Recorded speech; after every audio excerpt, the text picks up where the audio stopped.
კლასიკური მძიმე და ნოტიო პასკების რეცეპტს გიზიარებთ დღეს. თავდაპირველად ყველა ინგრედიენტი უნდა გამოვიყოთ მაცედან 2 საათით ადრე, რომ იყოს ერთნაირი ტემპერატურის.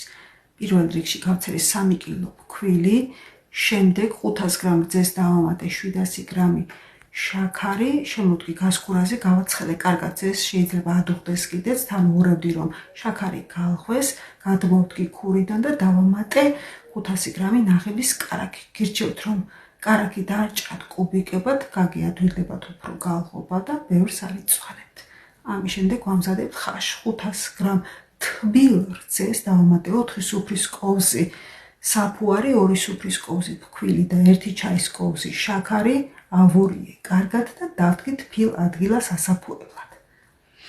ამის შემდეგ 10 კვერცხს, 1 ჩაის კოვზ მარილს, 600 გრამ შაქარს და 5 შეკვრა ვანილს ავთქვებ კარგად გათეთრებამდე და შაქრის გალღობამდე, დავამატებ აფუებულ ხაშს, გადავურევ, ამ ხაშის და ნარევს დავასხამ 3 კილო ფქვილს.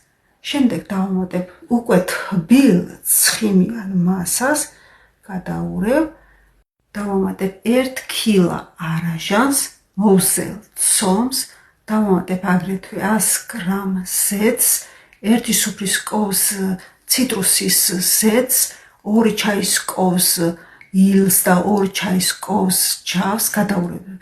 ყველაფერს მოვზელ მინიმუმ 20 წუთით ცომს. გადავაფარებ პარკს, თბილ პლედს და დავდგა ხანგრძლივად ასაფუებლად.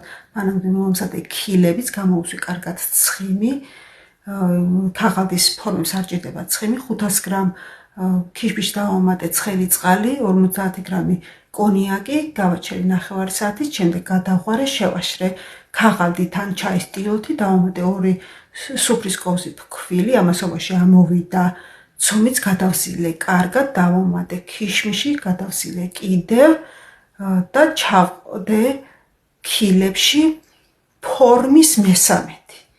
გავაჩერე ისევ მასის გაორმაგებამდე თბილ ოთახში, შეგიძლიათ პარკი გადააფაროთ, ისევ ან თბილი პლედი და რომ ამოვა მასა, გადავანაწილე საცხობ სინზე, ერთმანეთისგან დაშორებით, გირჩევთ რომ გამოაცხოთ ჯერ პატარები ერთად, შემდეგ დიდები, ან დიდი და პატარა ერთად არ გამოაცხოთ 150 გრადუსზე ქვედა წვით და რომ გამოცხობა შემდეგ მოუბრაწავ თავებს.